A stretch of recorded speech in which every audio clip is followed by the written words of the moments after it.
Hello friends, good morning.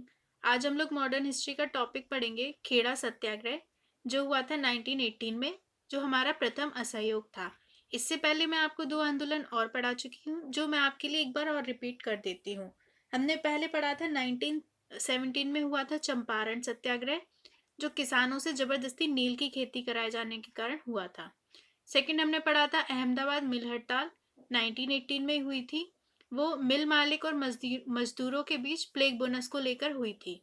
अब हम अपना तीसरा आंदोलन पढ़ेंगे, खेड़ा सत्याग्रह। अक्सर जो किसान ये एक किसान आंदोलन था। अक्सर जो किसान आंदोलन हुए थे ना, वो क्यों हुए थे? वो अंग्रेजों के जबरदस्ती किसानों से लगान वसूलने के कारण ही हुए थे, जबकि किसान लगान देने की स्थिति में नहीं थे। तो यही रीजन इस आंदोलन का भी था।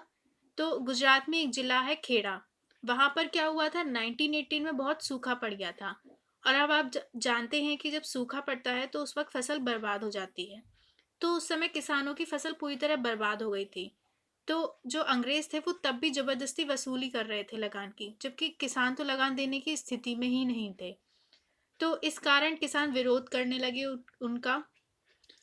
तो उस वक्त एक राजस्व संहिता होती थी अंग्रेजों के टाइम, जिसमें दिया हुआ था कि अगर फसल का उत्पादन कुल उत्पाद के एक चौथाई से भी कम हो तो उस स्थिति में राजस्व को पूरी तरह से माफ कर देना चाहिए। लेकिन जो सरकार थी उसने राजस्व को माफ नहीं किया। तो जो गांधी जी थे उन्होंने किसानों से राजस्व को ना अदा करने और सरकार के दमनकारी कानून के खिलाफ संघर्ष करने के लिए कहा। तो कुछ फैक्ट्स होते हैं स्टूडेंट्स, जो हमें याद कर लेना चाहिए, जैसे सर्वेंट्स ऑफ इंडिया सोसाइटी के सदस्य विट्ठल भाई पटेल और गांधी जी ने इस मामले की पूरी पड़ताल करी और निष्कर्ष उन्होंने निकाला कि किसानों की मांग सही है, अंग्रेज सरकार बहुत गलत कर रही है। तो इस आंदोलन में गुजरात सभा ने भी महत्वपूर्ण भूमिका निभाई। उस समय इसके अध्यक्ष गांधी जी थे। उस वक्त खेड़ा जिले के युवा अधिवक्ता वल्लभ भाई पटेल और इंदुलाल याग्निक और कई अन्य युवा थे। उन्होंने गांधी जी के साथ मिलकर पूरा दौरा किया गांव का, और उन्होंने किसानों को लगान ना अदा करने की शपथ दिलाई कि आप लोग लगान अदा नहीं करेंगे। उस समय गांधी जी ने एक घोषणा की कि अगर सरकार लगान माफ कर देती है तो जो गरीब किसानों का मतलब लगान माफ कर दे, तो जो लगान देने में सक्षम है किसान, वो अपना लगान दे देंगे। पर सरकार ने तब भी जबरदस्ती लगान वसूला। उन्होंने किसानों की संपत्ति तक रख ली और उनके जो मवेशी थे उनको भी रख लिया और जबरदस्ती उनसे लगान लेने लगे।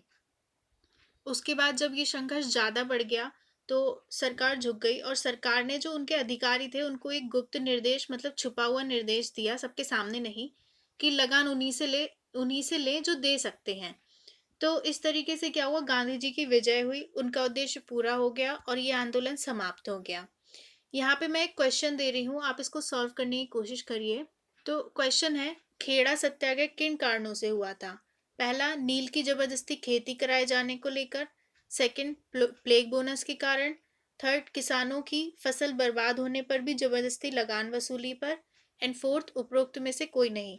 आप इसका एक बार आंसर सोचिए। चलिए मैं आपको इसका आंसर बता देती हूँ। इसका आंसर है सी, किसानों की फसल बर्बाद होने पर भी जबरदस्ती लगान वसूली पर। आई होप ये टॉपिक आपको बहुत अच्छे से समझ में आया होगा। प्लीज़ आप इस चैनल को सब्सक्राइब करिए, जो स्टूडेंट्स को ज़रूरत है, जो पढ़ना चाहते हैं उनके साथ शेयर करिए, लाइक करिए एंड कमेंट करिए। Thank you, I need your support. Thank you so much.